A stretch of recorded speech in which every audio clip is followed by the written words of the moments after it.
So in this project we are having landmark predictions. So from the figure 1, this is the input image we are having. After that we are performing the resizing. The dimension we are selecting here is a 240 number of rows and 320 number of columns. After that we are performing the pre-processing, that is conversion of RGB image into gray. After that this is a histogram display for the intensity distribution, which is in the pixel of image. After that we are performing the fast median filtered image to remove the noise content. Is there anything in the given image? After that this is the filtered image content. This pre-processed results will be used for the next stage of analysis of features. So analysis of features, first we are having the mesh plot. This is the surface plot, and the depth of each and every contents will be able to analyze by using this mesh plot. After that we are having IPM. IPM is nothing but the vertical, that is bird view, that is called the IPM. This is our original image in the autonomous driver focusing image. This is the bird view image, means in the top angle. This is called inverse perspective mapped image. After this creations we are having the process of feature extractions. So feature extraction will be performed only to the ROI. So ROI is nothing but we are just eliminating the buildings or any trees in front of the autonomous driver image. So this is the 0.4 into number of rows, that is called as a ROI threshold. When we performing this we are getting ROI. After that we are having window of interest points.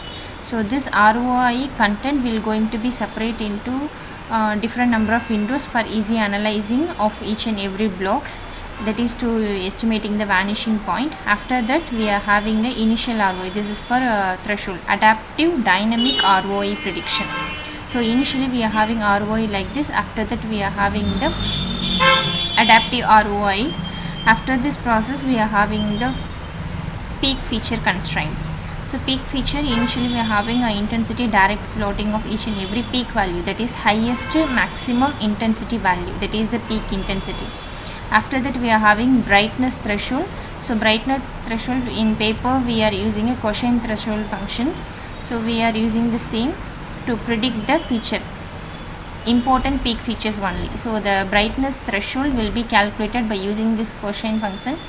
After that we are having a brightness threshold. What are the contents above this threshold will be detected as a peak feature. That content only will be taken for the further process. After that we are having gradient constraint. So gradient constraint we are performing in horizontal order as well as vertical order. By using this gradient we are having two different results. One is a magnitude, another one is a direction. So from this magnitude we are going to predict the edge orientation. So edge orientation will be like this. So each and every point will be in which direction, that is called as the edge orientation. Edge orientations we are having further divisions as the quadrant division. So quadrant is nothing but we are going to divide the 360-degree angle into 4 parts.